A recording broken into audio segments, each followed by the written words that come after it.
Hi, good evening, everybody. It's me, Katina, in front of the camera, and Jackie is behind the camera. And this afternoon, we are just going to do a quick overview of the proper process for the petition, for signing, and for who can sign the petition. So here, I have a two-sided document. I have printed the wording for the petition itself on the front, and I have printed the petition signature page on the back. Now, the whole entire petition really comes down to this last paragraph: to uphold the Cayman Islands Constitution with its settled and protected intent of declaring the right of every unmarried man and woman of marriageable age, as determined by law, freely to marry a person of the opposite sex and found a family. This is the crux of this whole entire petition. However, when you present the petition to anyone to sign, you should allow for them to read. Ask them, can you read this clearly? Don't say, can you read? Because a lot of people who cannot read will say, yes, I can, when in actual fact they can't. So you can offer them and say, would you like me to read it to you? Just so that you know that they understand what it is that they're signing. On the back of the sheet is the signature page, and it has a few columns: printed full name, signature. Are you a voter? If yes, your constituency. Are you over 18?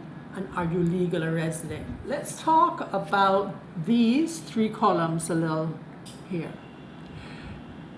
If a Cayman voter, your constituency, in this column, you should put yes or no. As a Caymanian, you may not be registered to vote. That does not negate your right to sign the petition. If you are a registered voter, you put your constituency, such as West Bay West, West Bay North, West Bay Central, West Bay South. You can tell I'm a West Bayer. Are you over 18? You'll need to be 18 or older to sign this petition. So automatically, you should have a Y in this column. Are you resident in Cayman? Resident in Cayman is anyone who has the right to reside in the Cayman Islands. So that is a retiree, a work permit holder, a permanent resident, someone with Caymanian status, a Caymanian, whoever has a right to reside in the country. Transient people here on vacation for 2 weeks or off the cruise ship for a day, they don't have residency here. Everyone else in those categories that I just listed does. So let us fill out the petition now so that we can see how one would fill the petition out in full. I'm going to actually use my own name. So full name in capitals here.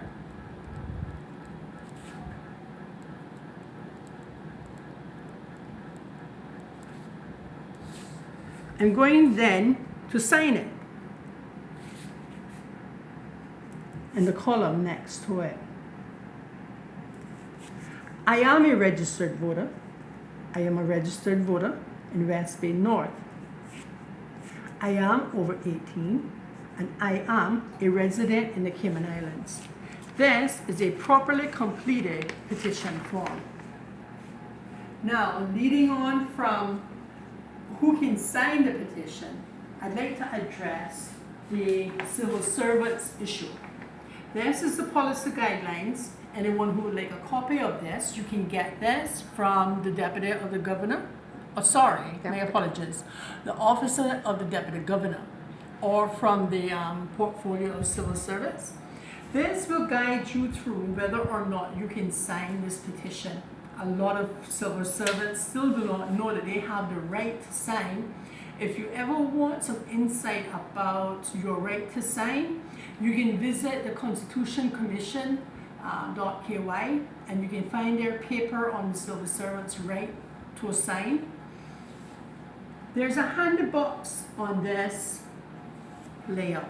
and it tells you the nature of the petitions, who they are addressed to, and the class of the petitions.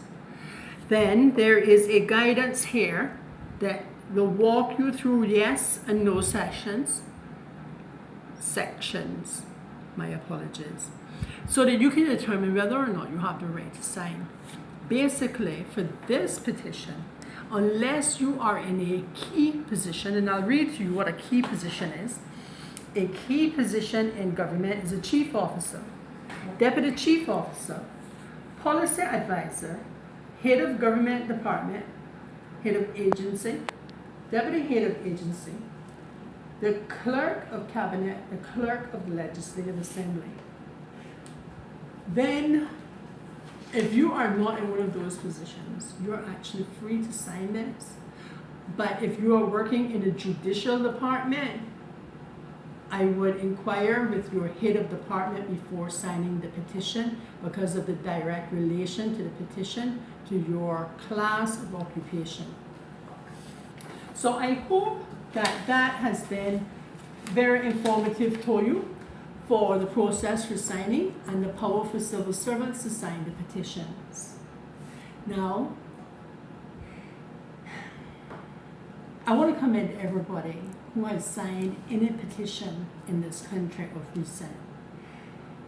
For a long time, Caymanians have left the power of the country in politicians' hands. That's really not where it belongs. There is something called the people's will and the people's power. The people are the power of the country, and the Constitution protects the people.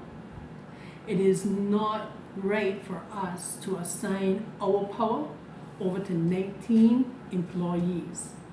It is not right that we as a people should leave all the decisions to 19 people. They're trying to make decisions for 64,000 people. Yes, there are more than 61,000 people. If you go to the Economic Statistics Office, you will find online a recent census on there, and you can find a whole bunch of statistics, even about unemployment in the country. That's a whole completely different topic. Pardon me, I have digressed. But we cannot expect for 19 people to know the feel of 64,000 people in this country and make a decision for 64,000 people in this country without those 64,000 people or the majority of saying something to their politicians. Come on, the power belongs to the people. They are our elected representatives, but we must express our will and our desire to them so that they can be properly guided as to how they represent us. Thank you very much. May the good Lord bless you, bless this country, bless our leaders, bless our communities and our families. This is Katina and Jackie. God bless.